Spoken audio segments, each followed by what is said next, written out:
Welcome back to coder संकेत। एक बार फिर स्वागत है आपका स्प्रिंग फ्रेमवर्क स्प्रिंग बूट के इस अमेजिंग से कोर्स में। एंड लास्ट वीडियो में हमने ये बात किया कि किस तरीके से आप लेजी एनोटेशन, स्कोप एनोटेशन का प्रयोग कर सकते हैं रिपोजिटरी, सर्विस और इसका कंपोनेंट। एंड हमने ये बहुत सारी चीज़ें और भी कंट्रोलर है ना, जो भी हमारा नोटेशन था उसका हमने प्रयोग किया। For example, here a stereotype annotation part 2. This is the stereotype annotation part 1. Okay. अच्छा देखिए, हमारे पास एक कंट्रोलर भी है ना, कंट्रोलर भी था। तो भाई कंट्रोलर पिछली वीडियो में हमारा छूट गया था। आई थिंक हमने कंट्रोलर की जगह कंपोनेंट ही यूज कर लिया। और अगर ऐसा है तो एक काम करते हैं, कंट्रोलर को भी यूज कर लेते हैं। एंड कंट्रोलर को यूज कैसे करेंगे? अरे सिंपल, यहाँ से जो हमारा कंपोनेंट है इसको क्या कर देंगे, चेंज कर देते हैं। और क्या, बस कंट्रोलर कर देते हैं। हाँ, कंट्रोलर इंपोर्ट करते हैं कंपोनेंट को हटा करके। Save it, right click, run as, not this one, main application, run as Java application. Same काम करेगा राइट, क्योंकि ऑलरेडी हमने आपको बताया है। प्रथम amount see, it will work. Object बना, ये अब वर्क कर रहा है। ठीक है, सिंगलटन हमारा बिन स्कोप है, इसलिए सेम हैश कोड आ रहा है। लास्ट वीडियो में हमने ये देखा था।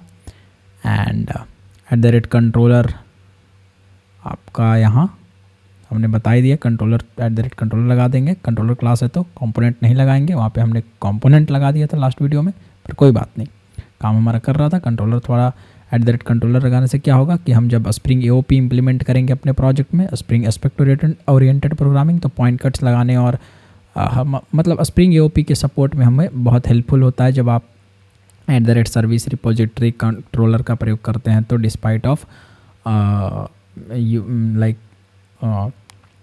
irrespective of using what component annotation, fine. बाकी लेजी का बात करा था, स्कोप का बात करा था। एक अनोटेशन और है, हम इस वीडियो में जावा कॉन्फ़िगरेशन अनोटेशंस को देखेंगे। बट उससे पहले हमारे पास जो है एक वीडियो और है, एक वीडियो बोल रहा हूँ मैं, एक अनोटेशन जो है हमारा वो है वैल्यू एनोटेशन। ओके, हमारे पास क्या है, @value। So see at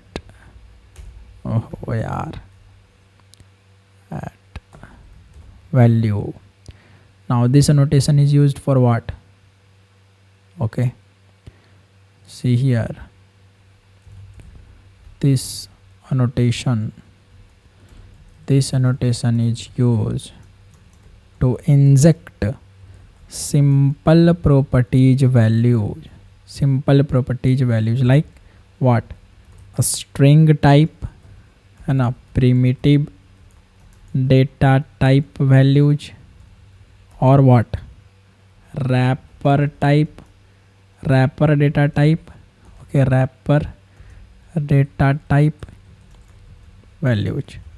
Okay, in annotation driven spring programming. Okay, note, it is not used to inject, or let's say don't write like this, you cannot inject reference properties values, or what you can say object properties values using @value annotation. Okay, so ध्यान रखेंगे। कहने का ये मतलब हुआ हमारा कि मान लेते हैं हमारे कस्टमर मैनेजमेंट सर्विस IMPL, इसमें एक यहाँ से लेट्स से यहाँ हमारे पास प्राइवेट स्ट्रिंग लेट्स से एक है ना, क्या है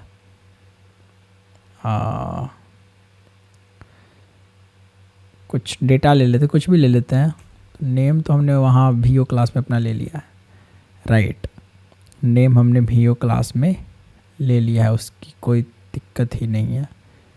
तो प्राइवेट स्ट्रिंग हमने यहाँ पे कुछ और ले लेते हैं, लेट्स से कंपनी है ना, इंश्योरेंस कंपनी, इंश्योरेंस कंपनी। अब ये हमारा क्या है, प्राइवेट स्ट्रिंग इंश्योरेंस कंपनी। इसमें डेटा हम कैसे पहुंचा सकते हैं, या तो सेटर मेथड, ये सबसे राइट, इसमें डेटा हम सेटर मेथड से पहुंचा सकते हैं ना। तो एक काम करिए, एक काम करते हैं हम,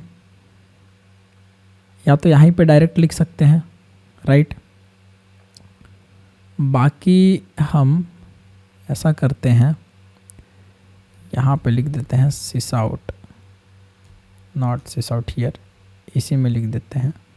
ये जो रिटर्न हमारा आ रहा है इसी में plus plus insurance company is, okay, insurance company is plus, हम ज़रा नीचे ले आते हैं थोड़ा अच्छे लगने के लिए इसको, insurance company is plus insurance company, इसकी वैल्यू ले आओ भाई, ठीक है। इसकी वैल्यू जरा ले करके आओ, ओके, यहाँ फाइन। चलिए देखिए, इसको हम करते हैं सेव, एंड नाउ जस्ट सी, यहाँ पे हमने @ ऐसे लिखा वैल्यू, इस एनोटेशन को इंपोर्ट किया, और यहाँ पे जस्ट ब्रैकेट डाल करके हम इसमें कुछ भी वैल्यू पास कर सकते हैं, ओके, कुछ भी वैल्यू पास कर सकते हैं, मतलब स्ट्रिंग के लिए जो प्रिमिटिव इसके लिए जो भी अलाउड हो। तो हमने कहा LIC, सेव करा। Now just see, go to your customer main application, run it and let's test it. कामित ना 222, now see, wait for it, now see, insurance company is what, LIC, it is coming or not, right, it is coming, fine। उसी तरीके से आप यहाँ पे क्या कर सकते हैं, कोई भी डेटा टाइप का वैल्यू, मतलब प्रिमिटिव हो या रैपर हो, उस तरीके से आप ले सकते हैं, ठीक है। बाकी आप और कोई, मतलब जैसे ये डेटा सोर्स है, तो यहाँ पे @ वैल्यू का प्रयोग करके आप यहाँ पे बीन प्रॉपर्टीज़ का मत, बीन आईडीज़ का मत डाल दीजिएगा डेटा सोर्स का और इंजेक्ट कर दीजिएगा, तो वो @ वैल्यू में अलाउड नहीं है उस तरीके से, ठीक है। मतलब वो आउट वायरिंग वाला काम नहीं करेगा, बात समझ में आ रहा है। तो वैल्यू एनोटेशन सिर्फ और सिर्फ जो वैल्यू है, प्रिमिटिव वैल्यूज या सिंपल वैल्यूज या स्ट्रिंग की वैल्यूज या रैपर डेटा टाइप की वैल्यूज, उसको इंजेक्ट करने में काम आता है। फॉर एग्जांपल हमने कहा प्राइवेट इंटीजर कस्ट एज, मतलब कस्टमर एज, ऐसे लिख दिया। हमने कहा @ वैल्यू, इसमें कुछ वैल्यू इंजेक्ट करना था, हमने यहाँ से डायरेक्ट हार्ड कोड कर दी value. Let's say for example यहाँ से हमने एक वैल्यू दे दिया 28, ठीक है। अब इसको कर दिया save. Now let's go to, just यहाँ पे हम ये कर ले रहे हैं, okay, plus plus customer age is, okay, इस तरीके से। ऐसे तो यहाँ पे कोई इसका रेलिवेंट बनता नहीं है, बट हम यहाँ पे एग्जांपल ले रहे हैं ताकि आपको समझ में आ जाए, बस, और कुछ नहीं। वरना कस्टमर एज का यहाँ पे हम क्या करेंगे सर्विस क्लास में, राइट। यहाँ हमने किया इस तरीके से cust age, okay. Now save it, now go to again customer main application, say run and just right now Pratham again, let's say Opera, fine. Now see, wait for it, now see, customer age is 28, it is coming or not, it is coming or not, okay, 28 यहाँ से आ गया। आप ध्यान से देखें तो हमने अपने इसमें वैल्यू एनोटेशन में इसको डबल कोटेशन में स्ट्रिंग के फॉर्मेट में इस तरीके से डाला है, बट इंटरनली ये खुद ही कन्वर्ट हो जाएगा आपका रैपर टाइप में और आपको वैल्यू मिल जाएगा। ठीक है 28। तो ये @ वैल्यू आपका तब काम में आएगा और जब आप spring expression language SPEL module, जब मैं आपको बताऊंगा स्प्रिंग SPEL पढ़ाऊंगा, ठीक है, स्प्रिंग एक्सप्रेशन लैंग्वेज, तो वहाँ पे और अच्छे से आपको समझ में आएगा। बाकी इसका यूज आप एक तरीके से और कर सकते हैं। Okay, you can also, okay, we can also take the value coming from properties file using @ value annotation। Okay, property file से भी हम जो वैल्यू आ रही है उसका प्रयोग कर सकते हैं। For example let say, let me just copy paste it. Okay, copy it, paste to the project, let just name it T1 layered application annotation, and here let me just write value using properties file। okay, copy it, यहाँ से project हमारा हो जाएगा copy, go to 41, go to settings.gradle, यहाँ पे हमें नाम इसका जो है रिफैक्टर में जा कर के कॉपी कर लेते हैं इतना बड़ा नाम। सो आई विल जस्ट, अच्छा कह रहा है कि भाई ज़रा वेट कर लो, बहुत सारी चीज़ें हो रही हैं क्योंकि अभी तुरंत हमारा बना है ना प्रोजेक्ट। इसको कर लिया कॉपी, कैंसिल करके यहाँ पे कर देंगे पेस्ट, इसको कर लेंगे सेव। 41 हो गया हमारा डन, और राइट क्लिक करके यहाँ से कर लेंगे Gradle, refresh Gradle project. Okay, Gradle का प्रोजेक्ट हमारा हो गया रिफ्रेश। setting.gradle में अगर आप खोल के देखें तो ये हमारा नाम हो गया चेंज। राइट क्लिक करके सबको कर देंगे क्लोज, गो टू यहाँ पे। ओके, इस जावा फोल्डर में यहाँ पे हम क्या करेंगे, एक पैकेज बनाते हैं, लेट्स से com.customer.commons। ओके, या यहाँ पे बनाने की क्या ज़रूरत है, हम जस्ट रिसोर्सेज में क्या बना देते हैं, एक new file. Okay, let me just write here यहाँ पे additional dot properties, ये हमारा एडिशनल कुछ प्रॉपर्टीज फाइल बन गया। नाउ यहाँ पे हम कुछ भी लिख सकते हैं, let say cust age is equal to 30, customer age ऐसे हमने लिख दिया।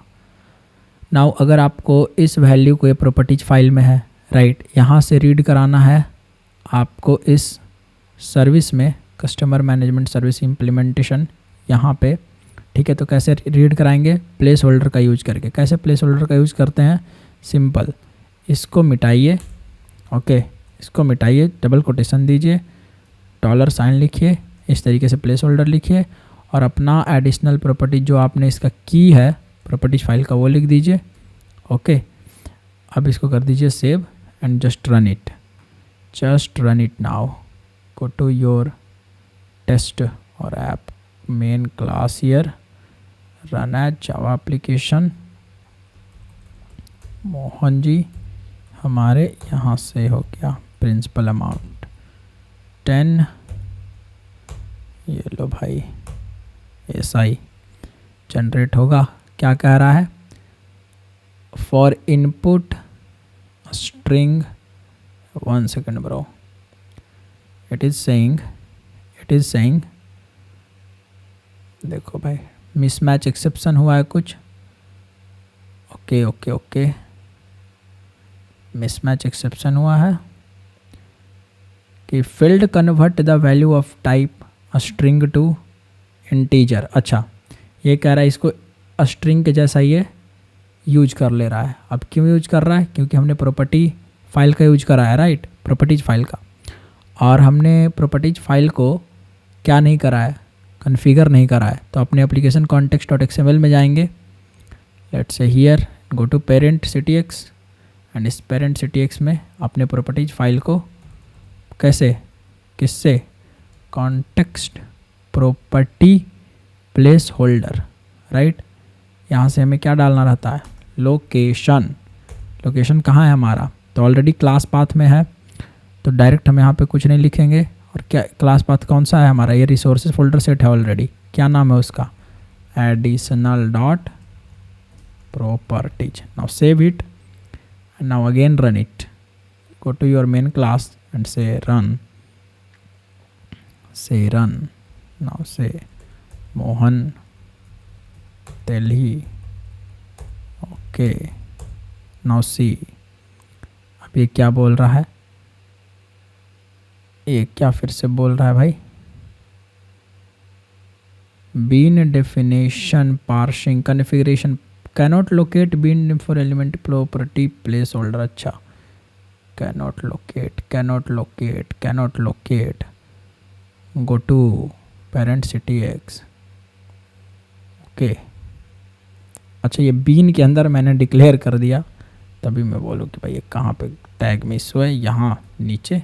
रन करिए, सेव करके फिर से, नाउ इसको फिर से रन करते हैं, मोहन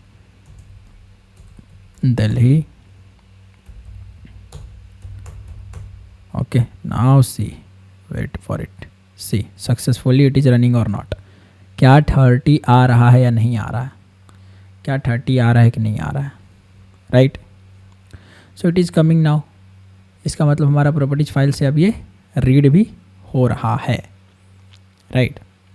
तो वैल्यू एनोटेशन का प्रयोग हम तरह तरह से कर सकते हैं, सिर्फ दो तरह से, मतलब एक तो हम डायरेक्टली वहीं पे प्रॉपर्टी में अपना वैल्यू पुट कर सकते हैं, ठीक है। सेकंड वन, हम अगर चाहें तो क्या कर सकते हैं, हम यहाँ से second, here it is snippet, late me just copy paste it, है ना। यहाँ से हमने इस तरीके से, ये क्या है, ये हमारा है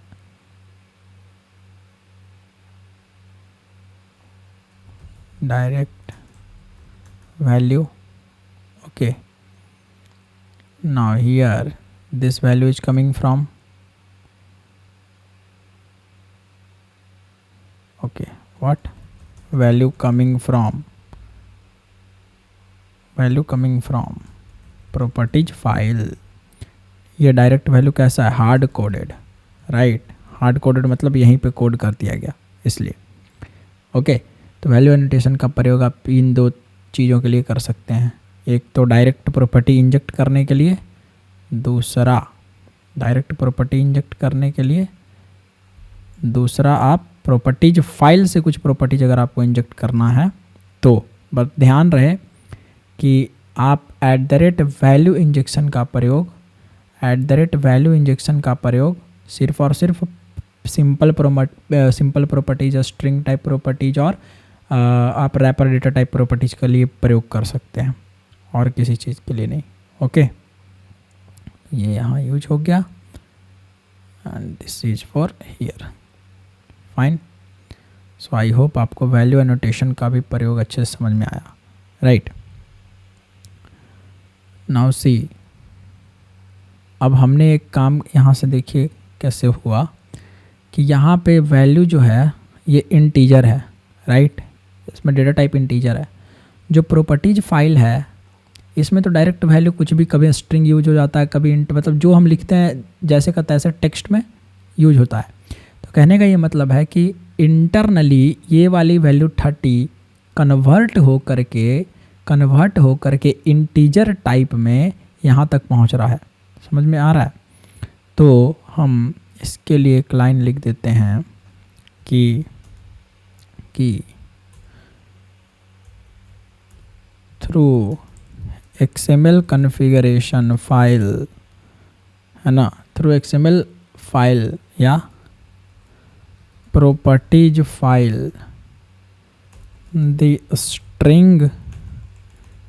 स्ट्रिंग या text value injected to the simple properties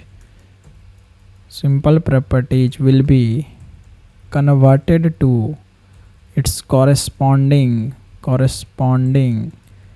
data type internally by the IOC container using internally IOC container means IOC container takes the support of what? Nothing but there is property editors ये component होता है जिसकी मदद से आपका spring IOC container ये conversion कर पाता है। इंटीजर है तो इंटीजर में, है ना, स्ट्रिंग है तो स्ट्रिंग में, फ्लोट है तो फ्लोट में। Very simple to understand this, right. So value annotation का प्रयोग मैंने आपको बता दिया। अब हम बात करते हैं इस वीडियो में वो जो हम करने आए थे, राइट, क्या कि जावा कॉन्फ़िगरेशन एनोटेशन। व्हाट यार? जावा कॉन्फ़िगरेशन, है ना, मतलब जावा कॉन्फ़िगरेशन एनोटेशन। अभी तक जो हमने एनोटेशन पढ़ा वो किसके द्वारा दिए गए थे? वो दिए गए थे स्प्रिंग सप्लाइड, है ना। अब हमने कहा कि जावा कॉन्फ़िगरेशन एनोटेशन, ओके, जावा कॉन्फ़िगरेशन एनोटेशंस। अब ये जावा के द्वारा दिए गए कुछ कॉन्फ़िगरेशन करने के लिए एनोटेशंस हैं हमारे पास। उन एनोटेशंस में से एक जो हमारा सबसे पहला एनोटेशन है, पहले मैं लिख देता हूँ इसके बारे में, है ना, कि working with spring supplied annotations makes our spring application या project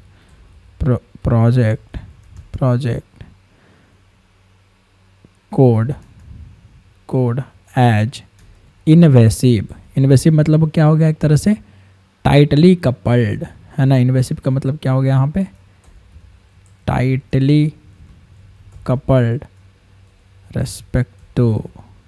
with respect to Spring framework, है ना, Spring framework. In order to make our project non invasive we can choose working with Java supplied configuration annotation, okay, annotation, fine. Next see, Java supplied मतलब annotation, okay. These annotations are given by JC मतलब Java standard module या JE Java enterprise edition and ETC, है ना, not and ETC, बस these modules यहाँ, ठीक है। तो जावा वालों ने भी कुछ एनोटेशन बनाया, JE वालों ने, जावा एंटरप्राइज एडिशन वालों ने भी कुछ एनोटेशन बनाया, तो उसका सपोर्ट भी आप ले सकते हैं। और जब होता क्या है कि जब आप जैसे मान लीजिए आप कंपोनेंट का प्रयोग कर रहे हैं, एनोटेशन का, वैल्यू का प्रयोग कर रहे हैं, या आप रिपोजिटरी एनोटेशन का प्रयोग कर रहे हैं, आप आउटवाइड एनोटेशन का प्रयोग कर रहे हैं, ये सब एनोटेशन कहाँ से दिए गए हैं? ये सब एनोटेशन स्प्रिंग फ्रेमवर्क में ही दिए गए हैं। तो जब आप स्प्रिंग फ्रेमवर्क में ये सब एनोटेशन का प्रयोग कर रहे हैं अपने कोड में स्प्रिंग फ्रेमवर्क के साथ, तो क्या होता है कि मान लीजिए कि ये प्रोजेक्ट हो गया टाइटली कपल्ड का क्या मतलब होता है? ऑलरेडी मैंने स्प्रिंग के पहले क्लास में बताया कि इन्वेसिव नॉन इन्वेसिव का मतलब क्या होता है। स्प्रिंग पुराने दिन अपने याद कीजिए, अगर जिनका अच्छा पकड़ होगा वो समझ जाएंगे। इन्वेसिव का मतलब टाइटली कपल्ड, मतलब स्प्रिंग जब हम मान लीजिए कल को मार्केट में नया फ्रेमवर्क आ गया जो स्प्रिंग से ज़्यादा पॉपुलर हो गया, अब हमें अपने प्रोजेक्ट को स्विच करना है उस फ्रेमवर्क में, तो जब हम कोड चेंज करेंगे तो बहुत ज़्यादा कोड चेंज करना पड़ेगा ना, तो वो हो गया टाइटली कपल्ड। मेंटेन करने में प्रॉब्लम आएगी ना, तो वो हो गया क्या, मॉडिफिकेशन करने में जो प्रॉब्लम आएगी सब क्या हो गया, टाइटली कपल्ड हो गया। मतलब एक बार जो हमने कोड लिख दिया, एक जगह जो कोड लिख दिया है उसका इफेक्ट हर जगह देखने को मिल रहा है, राइट। उसका यहाँ भी इफेक्ट मिल रहा है भाई। अब उसको जब हम उसको अलग कर रहे हैं, उस फ्रेमवर्क से निकाल करके दूसरे फ्रेमवर्क में अपना कोड हम शिफ्ट कर रहे हैं तो वहाँ पे दिक्कत आ रही है, वहाँ पे हमको बहुत ज़्यादा चेंजेस करने पड़ेंगे। तो बहुत ज़्यादा जब चेंजेस करने पड़ेंगे तो इसका क्या मतलब हुआ कि जो हमारा कोड किया गया था वो टाइटली कपल्ड थे, एक दूसरे के साथ बहुत ज़्यादा डिग्री ऑफ डिपेंडेंसी ज़्यादा थी, राइट। तो इसको हमको लूजली कपल्ड बनाने के लिए, नॉन इन्वेसिव बनाने के लिए क्या करना पड़ेगा कि कुछ ऐसे एनोटेशन का प्रयोग कीजिए जो कल को मार्केट में दूसरे फ्रेमवर्क भी आ गए तो उनका प्रयोग वहीं पे रह जाए और हमें कम से कम कोड में चेंजेज करनी पड़े। इससे क्या होगी, रैपिड डेवलपमेंट होगा, कॉस्ट कटिंग होगी, तो प्रोजेक्ट आपका जल्दी अच्छे से और मार्केट में उतर सकता है, राइट, सिंपल। तो जावा वालों ने भी कुछ एनोटेशंस दिए, JSE और JE, राइट। तो इन एनोटेशन, अब जावा बेस तो हमारा जावा है, स्प्रिंग फ्रेमवर्क हो या जावा का कोई और फ्रेमवर्क हो तो उसके लिए तो हम इन्हीं का प्रयोग कर लेंगे, क्योंकि बाद में हम जब फ्रेमवर्क चेंज करेंगे उनके कोड उनके अनुसार लिखेंगे और एनोटेशन तो हमें चेंज नहीं करने पड़ेंगे, जो है एनोटेशन वही रह जाएगा, सिंपल। तो इसी के लिए, इसी नॉन इन्वेसिव को अचीव करने के लिए, हमें लूजली कपल्ड को अचीव करने के लिए हम ऐसा काम कर सकते हैं कि भाई जावा कॉन्फ़िगरेशन का एनोटेशन जो है हम उसके प्रयोग में ला सकते हैं, सिंपल सी चीज़ है। ओके, देखिए तो देखिए यहाँ से दीज एनोटेशंस है ना, दीज एनोटेशंस मतलब these Java configuration annotations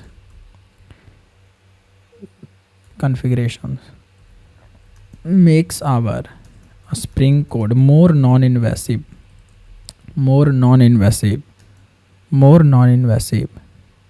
as they change their behavior मैं किसकी बात कर रहा हूँ, एनोटेशन की। एनोटेशन अपना रंग बदलते हैं, जी हाँ।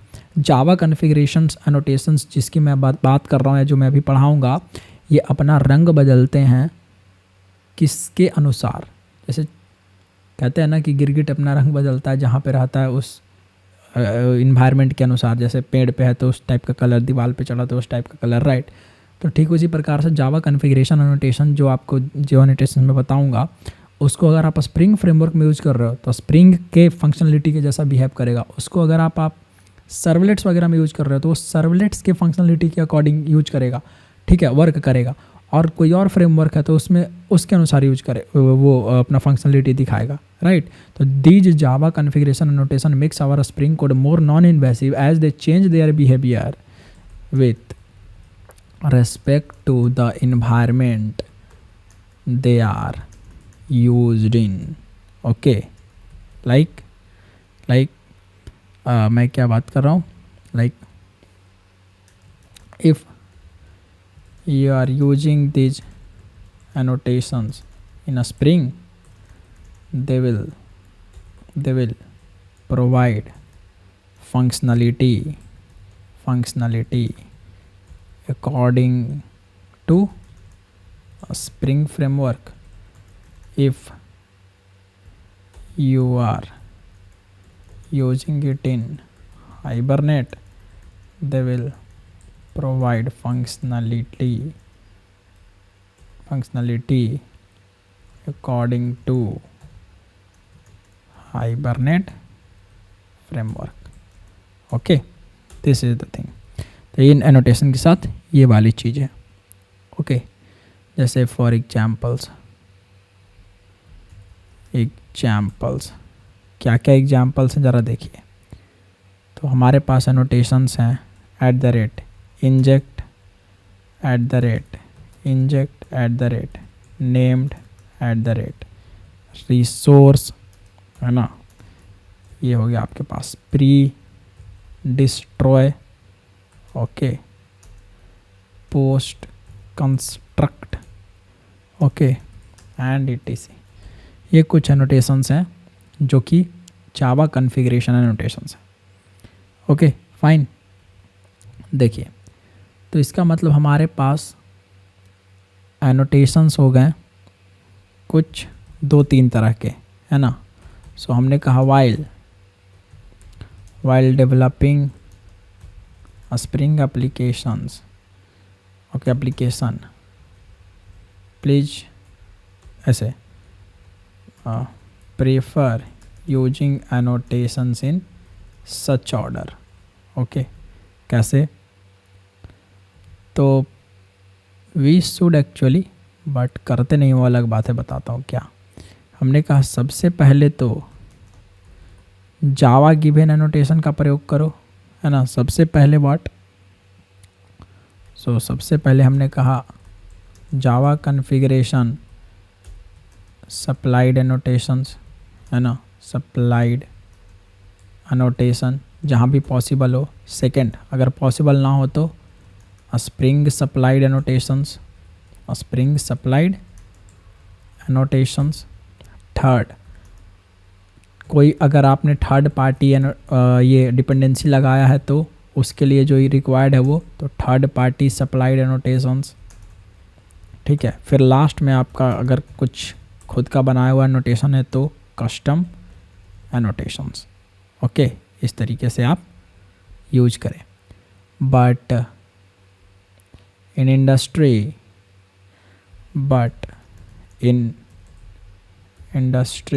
with real time projects, more of the time, or you can say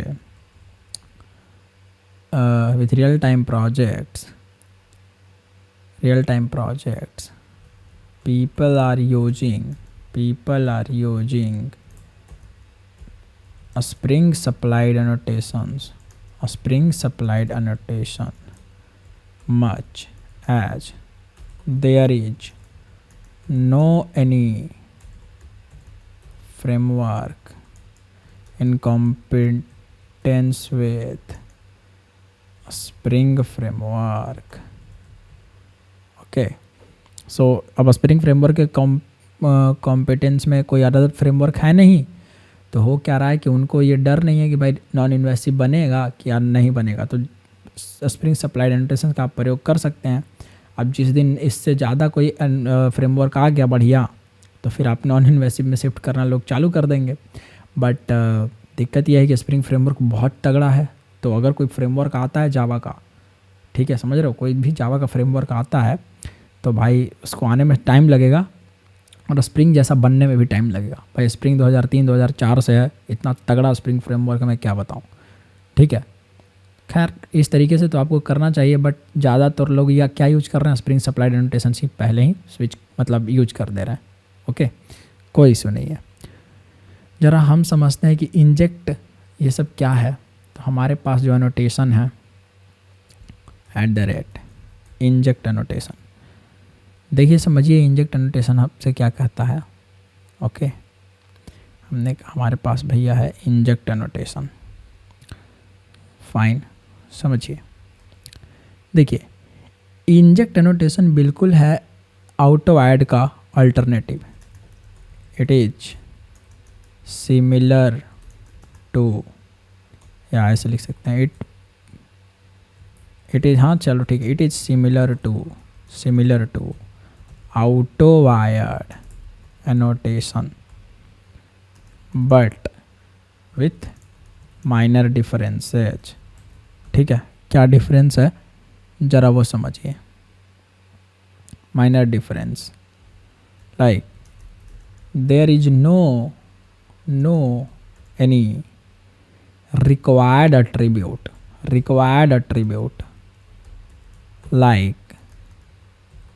like we used to have in auto wired annotation, है ना। यहाँ पे रिक्वायर्ड एट्रीब्यूट होता था ना, रिक्वायर्ड इक्वल टू ट्रू, इस तरीके से। तो यहाँ पे जो रिक्वायर्ड है वो अनोटेशन है ही नहीं कि आपके पास ट्रू और फॉल्स का कोई भी सपोर्ट नहीं है।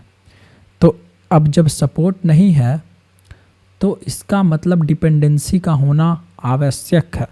आप फॉल्स कर ही नहीं सकते, आप रिक्वायर्ड इक्वल टू फॉल्स कर ही नहीं सकते। इसका क्या मतलब हुआ कि आपके पास डिपेंडेंसी चाहिए ही चाहिए, है ना, आपको डिपेंडेंसी चाहिए ही चाहिए। So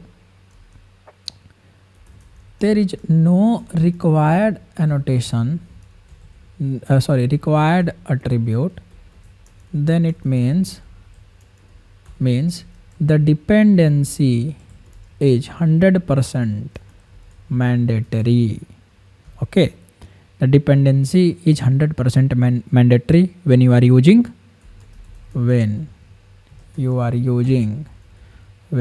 using inject notation. बात समझ में आई? Now to work with inject notation, okay, first you have to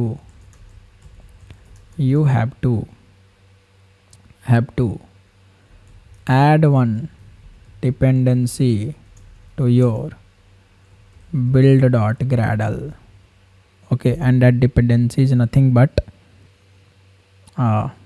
just go here, I will show you. so आपको ये इंपोर्ट करना ही पड़ेगा कौन सा, एक dependency, and that dependency is nothing but, आप यहाँ से एम्बिएंट रिपोजिटरी में आप लिखें इंजेक्ट, ठीक है।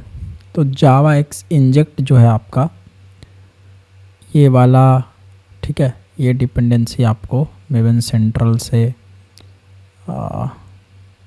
ओके वर्सन 1, ठीक है, go to Gradle and say copy and just go to your build.gradle and add here, say paste, say save, and आपका लेयर्ड एप्लीकेशन को कर दिया हमने यहाँ से ग्रेडल रिफ्रेश, तो जावा एक्स इंजेक्ट अब आ गया है। ऐसे @इंजेक्ट जो है वो आपको नहीं मिलेगा जब आप इसको हटा देंगे तो, ठीक है। तो इसी डिपेंडेंसी के थ्रू आप इसको इंपोर्ट कर सकते हैं इंजेक्ट को। बात समझ में आ रही है? तो हमने कहा अगर ऐसी बात है तो चलिए ठीक है, यहाँ पे हमने आउटवायर्ड लगाया है ना, ठीक है, हमने यहाँ पे आउटवायर्ड लगाया है, क्या हम यहाँ पे इंजेक्ट का प्रयोग कर सकते हैं? फाइन, तो एक काम करते हैं, इसको कॉपी पेस्ट करते हैं, कॉपी पेस्ट इट, इस एप्लीकेशन का नाम चेंज कर देते हैं, हमारा नाम हो गया project number 42 real time layered application, ठीक है, एप्लीकेशन जावा कॉन्फ़िग एनोटेशन, ओके। या एक काम करते हैं यार, इसको प्रोजेक्ट डिलीट करते हैं, आई डोंट नीड दिस प्रोजेक्ट, कोई इजी सा प्रोजेक्ट लेते हैं 42 के लिए। सो रियल टाइम DI, कोई स्ट्रैटेजी DP, ओके, फ्लिपकार्ट वगैरह टाइप जो प्रोजेक्ट हमने बनाए थे ना, ऐसे फ्लिपकार्ट ब्लू डार्ट ये सब वाला। रियल टाइम मिनी प्रोजेक्ट, तो मिनी प्रोजेक्ट ज़्यादा ही बड़ा है, ओके ओके। स्प्रिंग, कुछ हमने EG PG प्रोजेक्ट नहीं बनाया है क्या? कंस्ट्रक्टर, इसमें क्या है? बीन्स, इसमें भी वो दूसरे हैं, स्ट्रैटेजी DP बीन्स, चलो यहाँ पे है स्ट्रैटेजी DP में। एक काम करते हैं, नया प्रोजेक्ट बना लेते हैं, other let's say Gradle project new, next proj 42 dash Java config annotation, save it. और ये मुझे लगता है 6.1 ही वैसे होना चाहिए क्योंकि ऑलरेडी वही सेट था, डायरेक्ट मैंने फिनिश कर दिया, तो 6.1 ही आएगा। ग्रेडल अभी रिफ़्रेश हो रहा है, ये मतलब ये अपना इनिशियलाइज हो रहा है, हमारा प्रोजेक्ट बन रहा है। तो let's just see project number 42, where it is, here it is, settings dot Gradle. ओहो नहीं बना, नया वाला वर्जन बन गया। एक काम करिए, I don't need this, I really don't need this, this is related to the old one, project number 42, ये उसका लाइब्रेरी फाइल है, delete it, I don't need this one, right. हमें फिर से बनाना पड़ेगा, new, go to other, go to Gradle, say next, just write project 42 dash Java config annotation। वो नया वाला Gradle वर्जन सपोर्ट ले लिया था, इसलिए ओवरराइड वर्क स्पेस सेटिंग 6.1 हो गया। Okay, project synchronization on, next, finish. Now you can see project number 42, let me just close all unrelated project first of all, just close unrelated project। okay, now project 42 is here and you can see, go to build.gradle, I don't want these dependencies, तो हम इन dependencies को कर लेंगे erase. हम चलेंगे अपने पुराने dependency कहीं से कॉपी करते हैं build.gradle से। हमें क्या क्या चाहिए, चलिए हम ये सब लगा लेते हैं, ज़रूरत पड़ने पर काम आएगा। बट डिपेंडेंसीज जिसमें से हमें PostgreSQL नहीं चाहिए, JDBC ये सब नहीं चाहिए, सिर्फ चाहिए स्प्रिंग कॉन्टेक्स्ट। सेकंड जो डिपेंडेंसी चाहिए ये वाली JavaX इंजेक्ट, कॉपी सेव करिए। नाउ अगर आप चेक करें तो अच्छे से जावा इंजेक्ट भी हमारा इंजेक्ट हो चुका है। नाउ गो टू टेस्ट, इस पैकेज को कर दीजिए डिलीट, इस पैकेज को भी कर दीजिए डिलीट। नाउ अब हम चलेंगे, इसको छोड़ करके अनरिलेटेड प्रोजेक्ट को कर देते हैं क्लोज। यहाँ से हमारे पास था स्ट्रैटेजी डीपी 2627, और वो प्रोजेक्ट कहाँ चला गया हमारा स्ट्रैटेजी डीपी वाला, जो हमने प्रोजेक्ट बनाया था। अभी जो प्रोजेक्ट हमने strategy design pattern core Java design spring, okay here it is, सारे पैकेज को कर लेते हैं कॉपी एंड अपने में पेस्ट यहाँ। Now let's see, this is the test.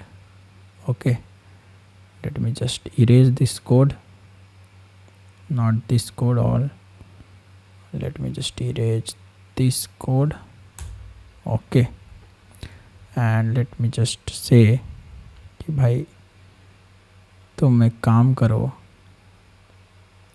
या हटाओ यार इसको पूरा ही डिलीट कर दो ना, क्या फ़र्क पड़ता है, ये टेस्ट फाइल को ही डिलीट कर दो, आई डोंट नीड दिस। हमें यहाँ से लिख देना है क्लास जावा config annotation टेस्ट। ओके, हमने कहा मेन। ओके, ये देखिए हमारा टारगेट क्लास है। ओके, ये हमारा टारगेट क्लास है। यहाँ से हम यूज करते हैं अपने जावा कन्फिग एनोटेशन है ना, यहाँ एप्लीकेशन कॉन्टेक्स्ट को बुलाओ भैया, कॉन्टेक्स्ट इक्वल टू हमने कहा फ़िलहाल है ये null. Okay, context equal to new class path XML application context. इसका कॉन्फ़िगरेशन फाइल कहाँ है, यहाँ है। ओके, कॉन्फ़िगरेशन पैकेज में हमने कहा डाल देते हैं यहाँ पे com/codax/cfgs/application context.xml। Okay, perfect. यहाँ semicolon and hit enter। Now say I want to use, let's say context dot get bean, which one I want to use fcart, target bean is my fcart, so यहाँ पे हम कहेंगे fcart comma Flipkart में मिल जाए भाई, यहाँ से Flipkart dot class okay, ये हमारा हो गया फ्लिपकार्ट, F-कार्ट। ओके, फ्लिपकार्ट का बाय नाउ कॉल कीजिए। यहाँ से कह रहा है कि न्यू स्ट्रिंग अरे पास कर दीजिए। हमने कहा सूज कॉमा सूज कॉमा सूज कॉमा, भाई कॉमा लगा दो, ये क्या काम कर रहा है?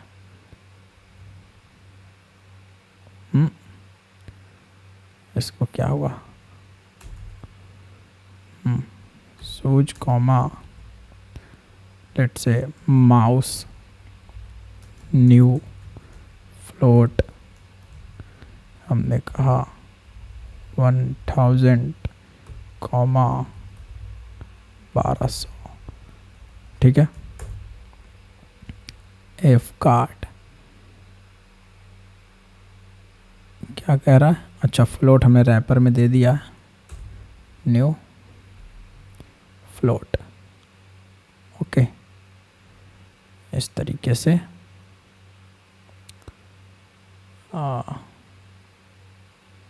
ओके, चलिए स्ट्रिंग अरे, यहाँ से तो एक नया स्ट्रिंग अरे हमने बना लिया। यहाँ से नहीं भी दे तो चलेगा ना? क्या बोल रहा है ये? अरे सॉरी भाई, न्यू फ्लोट अरे बनाना तो पड़ेगा ये। चलो ठीक है, यहाँ ये हमें क्या देगा? By now will give us what? A string. So हमने कहा string status equal to here sysout status. Now the thing is, हमें यहाँ पे क्या कराना है? Go to application context and say namespace as, just add. यहाँ से हम कॉन्टेक्स्ट नेम स्पेस ऐड करते हैं, पी नेम स्पेस ऐड करते हैं और सेव कर लेते हैं, है ना, और वापस सोर्स में आते हैं। यहाँ से हमें कॉन्टेक्स्ट एनोटेशन कॉन्फ़िग, है ना, ये यूज करना है। हमने कहा कॉन्टेक्स्ट एनोटेशन कॉन्फ़िग यूज करना है। ओके, अब ये कॉन्टेक्स्ट एनोटेशन कॉन्फ़िग किसके लिए यूज होता है? Bean post processor, right. जो भी एनोटेशन स्प्रिंग के एनोटेशन होते हैं उनके बीन पोस्ट प्रोसेसर होता है, उसके लिए। अब देखिए, हमने कहा कि ऑटो वायरिंग करानी थी और उसके लिए हमने क्या डाला था? ऑटो वायरिंग हमने करानी थी और उसके लिए हमने क्या डाला था? तो ऑटो वायरिंग कराने के लिए हमने @ऑटो वायर एनोटेशन का प्रयोग किया, ठीक है। पहले हमने ऑलरेडी देख लिया है। हम चलेंगे फ्लिपकार्ट में, हम कहेंगे भाई यहाँ पे जो फ्लिपकार्ट है यहाँ @ लिख दो, क्या? इंजेक्ट, इंजेक्ट इंपोर्ट कर दो। इंजेक्ट हो गया यहाँ से इंपोर्ट। नाउ सी, आप यहाँ देखेंगे इंजेक्ट हमने कर दिया। तो लॉजिस्टिक सर्विस सेव कर लीजिए, लॉजिस्टिक सर्विस एप्लीकेशन कॉन्टेक्स्ट में चलिए, फ्लिपकार्ट में, ठीक है। पहले तो फ्लिपकार्ट में देखिए, इसके पास एक क्या है? फ्लिपकार्ट में लॉजिस्टिक सर्विस है, दूसरा यहाँ पे सेटर मेथड भी है और एक आपका कंस्ट्रक्टर भी है। कंस्ट्रक्टर फ़िलहाल हम मिटाते हैं, सेटर मेथड फ़िलहाल हम ये भी मिटाते हैं। सेव करिए। अब इंजेक्ट लिख दिए हैं तो हमें एप्लीकेशन कॉन्टेक्स्ट में जा कर के यहाँ से इरेज करना है। फ्लिपकार्ट हमारा बीन है, अच्छी बात है। इस बीन में हमने क्या इंजेक्शन कराना है? तो इस बीन में हमने इंजेक्शन कराना है या तो DTDC या तो ब्लू डार्ट, मतलब कि एक लॉजिस्टिक सर्विस टाइप का क्लास, ठीक है। तो इसमें से दो बीन आपको मैचिंग मिल रहे हैं, है ना। तो @इंजेक्ट तो हमने लिख दिया। तो अब किसको इंजेक्ट कराएगा? DTDC को कि बी डार्ट को, ब्लू डार्ट को या DTDC को? क्योंकि दोनों तो सेम टाइप के मिलेंगे, राइट। तो यहाँ पे लॉजिस्टिक सर्विस एक ऐसा इंटरफेस है जिसको ये दोनों क्लास इंप्लीमेंट कर रही है, ब्लू डार्ट और DTDC दोनों। तो एम्बिग्यूटी प्रॉब्लम होगी, बिल्कुल होनी भी चाहिए। तो अब इसको रन करके देखिए, सी चेक इट, क्या मिल रही है? No qualifying bean of type logistic available, expected single but found 2। तो कह रहा है कि एक सिंगल एक्सपेक्ट करा था बट हमें मिला कितना? मिला कितना? 2। अब यहाँ आइए, अब आप वापस से अपने इस एप्लीकेशन कॉन्टेक्स्ट में आइए, एक को कर दे रहे हैं हम कमेंट फ़िलहाल। अब कितना बीन बच रहा है, सिर्फ एक DTDC। अब तो इंजेक्ट हो जाना चाहिए, रन करिए। कैन यू सी DTDC का ऑब्जेक्ट बन रहा है, और DTDC का ऑब्जेक्ट बन रहा है, और हमने XML फाइल में यहाँ से बीन प्रॉपर्टी का, फ्लिपकार्ट के बीन प्रॉपर्टी में जो हमारा प्रॉपर्टी इंजेक्शन था वो भी हम नहीं करा रहे हैं, राइट। कैसे हो रहा है ये इंजेक्ट DTDC? इंजेक्ट के थ्रू, इंजेक्ट एनोटेशन के थ्रू, है ना, इंजेक्ट एनोटेशन के थ्रू। तो क्या ये बिल्कुल ऑटो ऐड का वो है, ऑटो ऐड जैसा बिहेवियर दे रहा है, बट इसमें कोई भी रिक्वायर्ड नाम का अट्रीब्यूट नहीं है। देख रहे हैं, कुछ भी नहीं आ रहा है। तो इसमें रिक्वायर्ड टाइप का अट्रीब्यूट नहीं होता। इसका मतलब क्या हुआ कि अगर हम इंजेक्ट का प्रयोग कर रहे हैं तो इसका बीन होना 110% ज़रूरी है, मैंडेटरी है, अन्यथा एरर आएगी। बात समझ में आ रही है? अब बात ये रही कि अगर एक से ज़्यादा सेम टाइप के बीन अवेलेबल होंगे तो एम्बिग्यूटी प्रॉब्लम को कैसे सोल्व करेंगे। अब जो यहाँ पे हमें एम्बिग्यूटी प्रॉब्लम देखने को मिल रही है, इसको कैसे सोल्व करेंगे? तो इसको सोल्व करने के लिए हमारे पास क्वालिफायर नाम का एनोटेशन होता था, याद है? तो वो ऑटो वायर्ड के साथ यूज होता था, right. That is used for what, like resolving the ambiguity problem. तो यहाँ पे हम एम्बिग्यूटी प्रॉब्लम कैसे सॉल्व करेंगे? तो प्राइमरी वगैरह तो लगा सकते हैं ये सब में, बट अगर एनोटेशन ड्रिवन कॉन्फ़िगरेशन ही करना है तो हम यहाँ पे क्या कहेंगे, चलो भैया हमें यहाँ से क्लोज करो भाई, हम वो ऑटो वायरिंग में यूज होता था प्राइमरी इक्वल टू ट्रू वगैरह, ठीक है। बट यहाँ तो हम क्या यूज कर रहे हैं, इंजेक्शन, राइट, इंजेक्ट। तो इंजेक्ट जब यूज कर रहे हैं तो हम चलेंगे फ्लिपकार्ट में, इंजेक्ट के नीचे यहाँ, ठीक है, यूज करेंगे @named। क्या यूज करेंगे? @named। ये क्वालिफायर एनोटेशन का क्या हो गया? अल्टरनेट। ओके, ये क्वालिफायर एनोटेशन का अल्टरनेट हो गया। यहाँ पे नेम्ड लगा करके यहाँ पे हम वैल्यू दे देंगे इस तरीके से, स्ट्रिंग में कुछ जो भी हमें डालना होगा। तो लेट्स से हमें डालना है DTDC, तो हमने DTDC लिखा, रन करिए and it is running. You can सी क्या DTDC आ गया। ब्लू डॉट का ऑब्जेक्ट भी बन रहा है, लेकिन अब देखिए कैसे चेक करेंगे। तो हमें चेक करने के लिए एक काम कर लेते हैं, यहाँ से फ्लिपकार्ट में चलते हैं, और फ्लिपकार्ट में यहाँ पे जो हमारा लॉजिस्टिक्स सर्विस बन रहा है ना, इसको ऊपर लिख लेते हैं। Okay, Flipkart is using plus क्या लिख लेते हैं यहाँ से, logistics service dot gate class dot gate name. जो भी क्लास को यूज कर रहा होगा उसका नाम आ जाएगा। अब देखिए DTDC का प्रयोग कर रहा है, राइट। DTDC इंजेक्ट हो गया। सेम बी डॉट नाम का क्या है हमारे पास, बी डॉट नाम का क्या है हमारे पास, तो बी डॉट नाम का हमारे पास है ब्लू डॉट। अगर ये इंजेक्ट कराना है तो कुछ नहीं, यहाँ पे नेम्ड में हम क्या डाल देंगे, बी डॉट, राइट। हमने इस तरीके से डाला and now run it. See Flipkart is using blue dot. तो @इंजेक्ट ऑटो ऐड जैसा, @नेम के किसके जैसा, @नेम किसके जैसा बताइए, क्वालिफायर नोटेशन जैसा। ना वन मोर इम्पॉर्टेंट थिंग, मुझे फ्लिपकार्ट क्लास को बीन एनोटेट मार्क करना कि ये बीन क्लास है, बट हमें यहाँ से इसको कर देते हैं कमेंट, ऐसा नहीं, ठीक है। हमें यहाँ से ऐसा नहीं, अब ठीक है, एप्लीकेशन कॉन्टेक्स्ट XML फाइल में हमने बीन हटा दिया, कमेंट कर दिया तो हटा ही दिया ना। हमें अब करना है जावा कॉन्फ़िग एनोटेशन का प्रयोग। तो उसके लिए अब है कि जो ये हमारा फ्लिपकार्ट है, यहाँ पे नेम, यहाँ पे जो हम एक एनोटेशन प्रयोग करते थे, याद है आपको, कंपोनेंट, जब हमें बीन बनाना होता था तो, या स्टीरियोटाइप एनोटेशन यूज करते थे, राइट, कोई भी। तो यहाँ पे फ्लिपकार्ट का अगर हमें बीन बनाना है और इसको मार्क करना है तो हम मार्क करेंगे नेम्ड से। जी हाँ, वही सेम नेम्ड। कौन सा नेम्ड?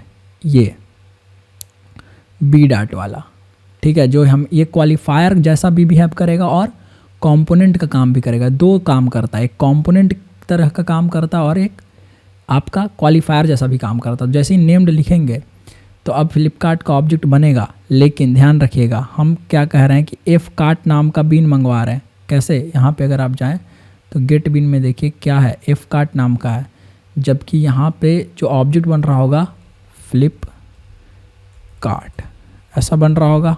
क्यों? क्योंकि क्लास का नाम अभी भी देखिए आपको नो बीन नेम्ड अवेलेबल दिखा रहा है। ये कब? तो एक मिस्टेक हम कर रहे हैं जिसके चलते ये हो रहा है, क्योंकि हमने फ्लिपकार्ट जो है @नेम्ड ये जब हम क्लास के ऊपर लगा दिए तो ये कैसे बिहेव करेगा? कंपोनेंट एनोटेशन के जैसा। तो इसको स्कैन करने वाला भी तो चाहिए, है ना, इसको स्कैन करने वाला भी तो चाहिए। तो हमने कहा कि भाई चलो कॉन्फ़िगरेशन में, और यहाँ पे क्या लिखो, इसको हटा दो और लिखो context component scan. Base package क्या है? com.coderx अंकित। सेव करो एंड बिल्कुल उसी तरीके से सिमिलर जैसे हम अपना स्प्रिंग सप्लाई नोटेशन में स्कैन कराते थे बेस पैकेज, उसी तरीके से हमने बेस पैकेज स्कैन करा लिया। ठीक है, XML कॉन्फ़िगरेशन फाइल में अब रन करेंगे। तो अब नेम्ड में देखिए, अब नेम्ड में देखिए फ्लिपकार्ट यूज हो रहा है। ठीक है, you can see it is running as expected. अच्छा, अगर हम नेम्ड हटा ले तो नेम्ड हटा ले, ये हम इसमें नाम जो है जो एक्सप्लिसिटली हम डाल रहे हैं वो हटा ले तो अगर हम वो हटा लें तो देखिए फ्लिपकार्ट नाम से बीन बन रहा है और वो इंजेक्ट भी हो जा रहा है। ठीक है, फ्लिपकार्ट नाम से बीन आपका बन रहा है, वो इंजेक्ट भी हो जा रहा है। तो बाय डिफ़ॉल्ट नेम जो होता है कंपोनेंट के जैसा बिल्कुल ये बिहेव कर रहा है। बाकी अगर हम इसमें अपना नाम डालना चाहे एफ कार्ट, अपना बिन आईडी डालना चाहे, बिन नेम डालना चाहे, तो यहाँ से एफ कार्ट हमें चेंज करना पड़ेगा गेट बिन मेथड की कॉलिंग में, and now it will again run. See it is running as expected. तो नेम्ड जो है ये दो तरीक़ों से काम करता है, मतलब दो बिहेवियर शो करता है, राइट।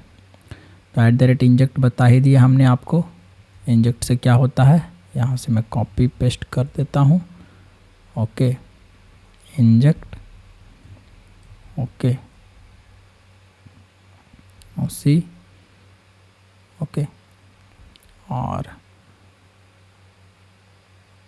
उससे पहले मैं यहाँ पे एप्लीकेशन context.xml में चलते हैं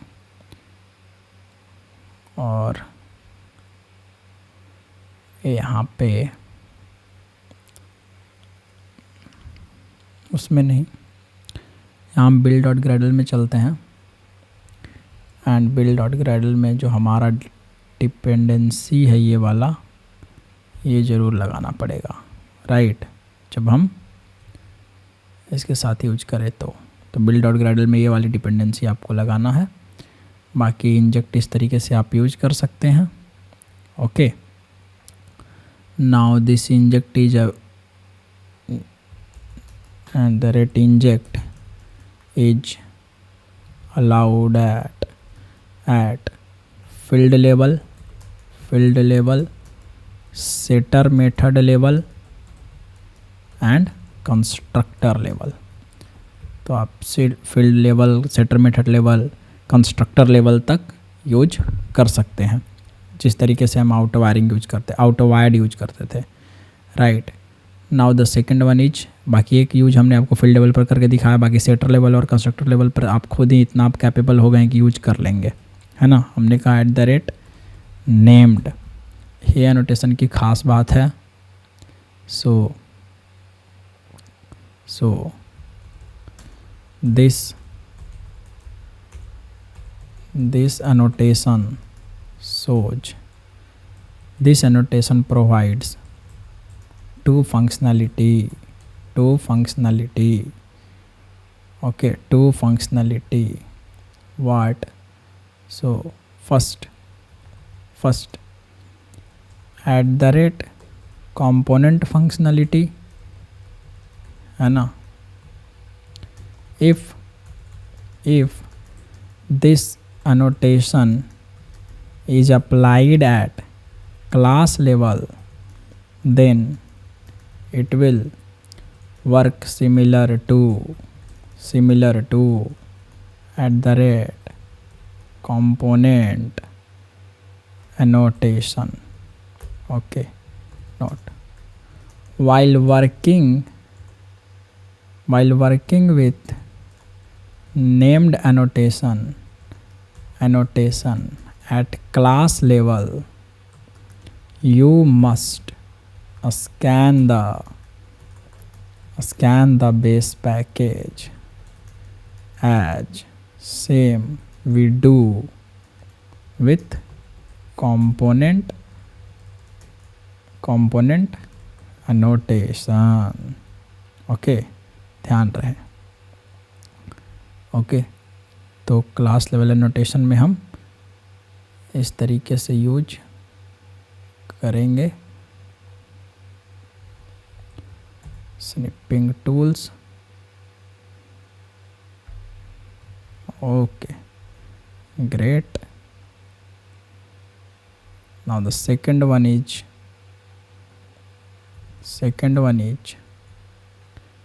at qualifier annotation functionality. Okay, so named annotation works similar to qualifier annotation. हमने कहा क्वालिफायर में कुछ भी हम यहाँ से डेटा लिख दिए, डेटा दे दिए। Annotation, qualifier annotation when it is applied at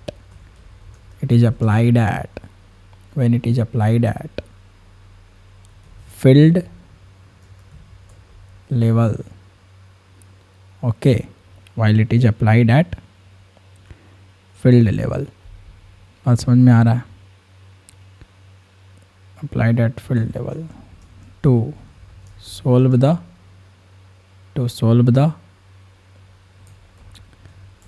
ambiguity problem. applied at field level या और कहाँ? फील्ड लेवल या सेटर मेथड लेवल या constructor params level.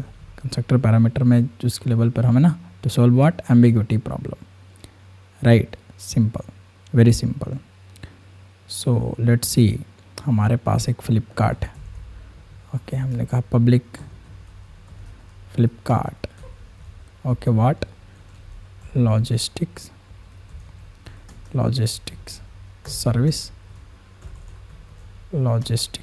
Service this dot logistic service equal to logistic service and I want to use here. हमने कहा inject use कीजिए, named जो है नेम्ड यहाँ यूज कर सकते हैं लॉजिस्टिक सर्विस में। हमने बी डॉट दिया है, जस्ट